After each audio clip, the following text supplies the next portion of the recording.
never saw the morning till I stayed up all night. Never saw the sunshine till you turned out the light.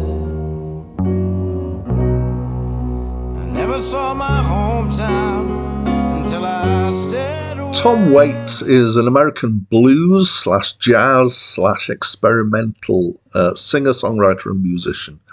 He started out as a jazz musician and singer in 1971, vocal jazz, and he morphed into a more blues folk area. And then as time went on, he got some decidedly experimental elements going on in his music. He's created a kind of hobo slash beat poet persona. He's been incredibly successful worldwide. He's also worked as an actor. Since his first album came out in 1973, he's had 17 more. Hi, my name's Dan. So this was Tom's second album, and I reviewed it a year or so ago for a blog that I had at the point. Yes, you get the impression I've done reviews before I did that. I embraced YouTube. So it's basically vocal jazz. I'll expand in a bit. Some notable critics didn't like the album. They said it was too maudlin or sentimental.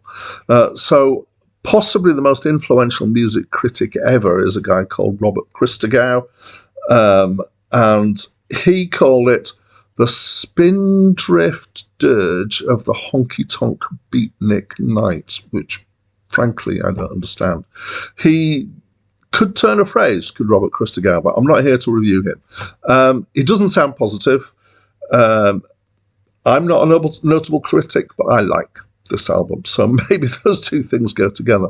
It's jazz, it's a kind of beatnik feel. One of the songs is inspired by Jack Kerouac, and I think most of them have that kind of feel. So it's the feel of Smoky bars in downtown New York, where radical politics are discussed by intellectuals who think they're just an ordinary person. You could say there are blues and folk elements in here, and I think that's true. I would have described at least one track as honky-tonk or boogie-woogie. The piano's tinkly, the bass is upright, the drummer uses brushes, and the singer wears a hat and smokes a cigarette and opens a window into the nightlife, singing about regret and missed opportunities and that sort of thing. Yeah. So for me, there's a tension here because the words are mostly on the kind of melancholy side, but the music is generally, I mean, not always upbeat, but is jazzy, and so gives me that feeling of upbeat lift that I get from jazz quite often. So the final effects is a bit bittersweet between those two.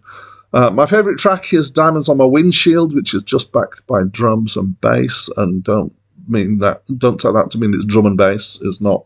It's very poetic in its imagery. The diamonds that have been talked about are raindrops. Pretty easy to work out.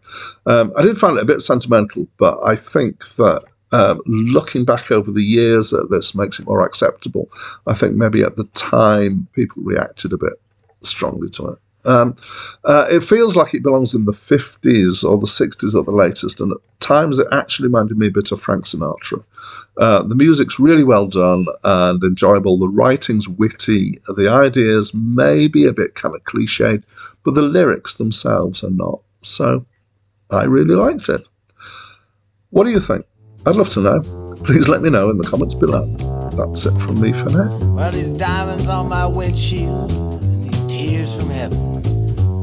Well, I'm pulling into town on the interstate. I got a steel train in the rain, and the wind bites my cheek through the wing, and it's these late nights and this freeway flying that always makes me sing. There's a duster trying to change my tune. He's pulling up fast on the